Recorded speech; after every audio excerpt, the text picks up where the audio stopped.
Welcome back to the deep dive. Today we're getting into something really practical. Business English. Specifically, the kind of language you actually hear in, sales meetings. Yeah, and we're using this great source material. Mm.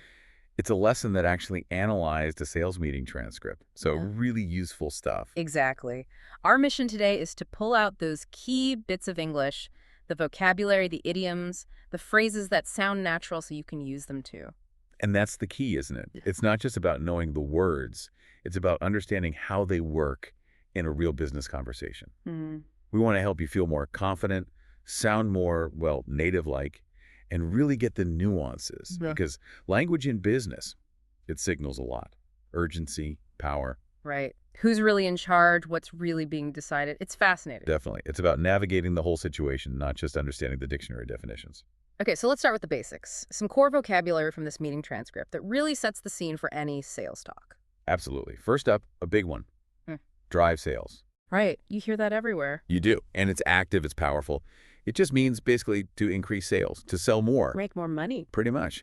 And in the meeting transcript we're looking at, the manager kicks things off asking, how do you plan to drive sales?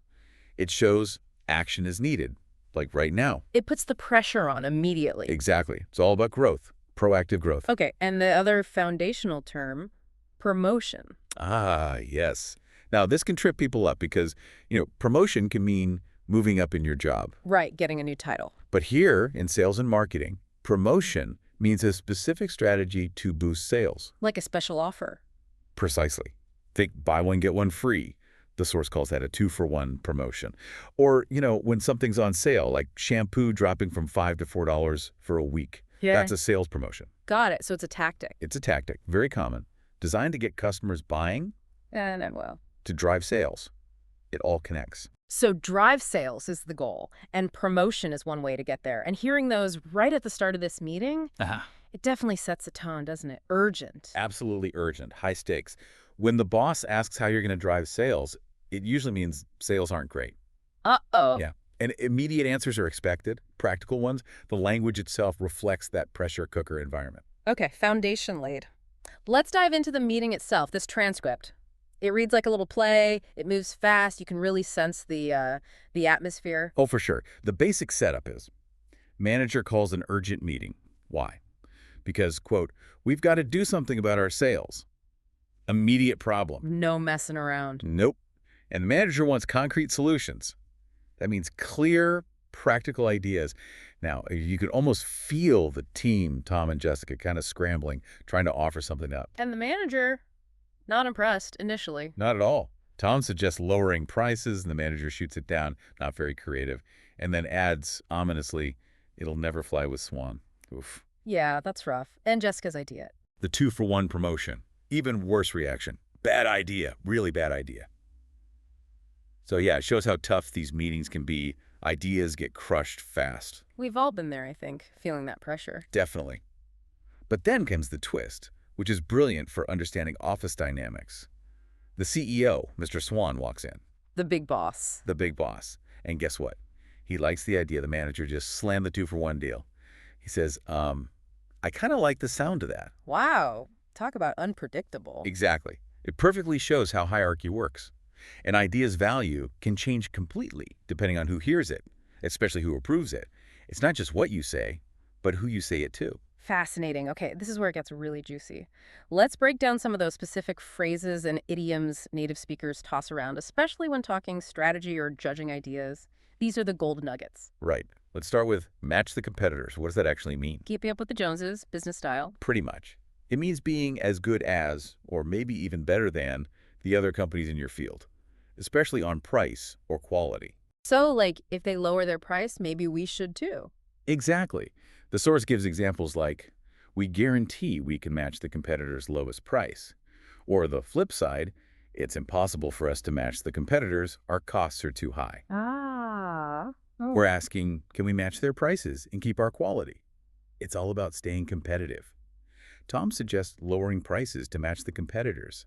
It's a strategic move. It really frames the whole discussion around what everyone else is doing. If you miss that phrase, you might miss the whole point of the suggestion. Absolutely. It signals either playing defense, reacting to what others do, or maybe playing offense, trying to position yourself against them. It's way more than just changing a price tag. It's about market share, perception, survival sometimes. Okay, next phrase, Mm. in the market. Sounds simple, but it's used in a specific business way, right? Yep. It means in this industry, or compared to everything else available in this category, it's used to make broader comparisons or claims about where something stands. So not just in the shop, but in the whole world of similar products. Exactly. In the dialogue, Tom says, we're the most expensive in the market, meaning compared to all our competitors, our price is highest. Ah, I see. The source also gives examples like, this podcast is the best language pod in the market, or iPods were the most popular MP3 players in the market. It sets the scope for the comparison, the whole industry. Useful for positioning yourself or maybe highlighting a problem like being the most expensive. Precisely. It adds weight to the statement. Okay, and now for my favorite from this meeting. It'll never fly. I love this one. So evocative. Yes, it's a classic idiom. It'll never fly. Just means it won't work. It's a bad idea. Or maybe the bosses will never approve it. It's pretty final, isn't it? Like dead on arrival. Totally. It's a very decisive way to shut an idea down. The manager uses it perfectly about Tom's first idea. It'll never fly with Swan, meaning the CEO will hate it. Right. Swan's the gatekeeper. Exactly. Other examples. This marketing plan will never fly. It's too expensive. Or that funny one. Sell bikinis in Alaska. That'll never fly. It signals impossibility, or at least perceived impossibility. And it tells you a lot about the speaker, too, maybe. How open they are to new ideas. It can, yeah. Sometimes it shows genuine assessment of feasibility.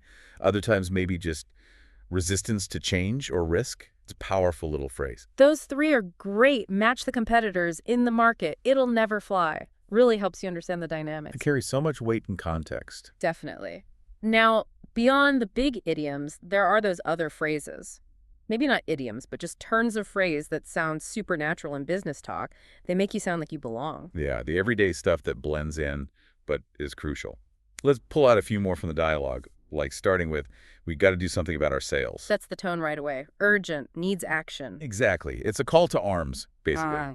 Expresses that need for immediate results. And then you ramp up the pressure with something like, the CEO will be here any minute. Oh, yeah. Instant focus. Everyone sits up straighter. Yeah. What does that do to the team? It forces quick thinking, sharpens focus.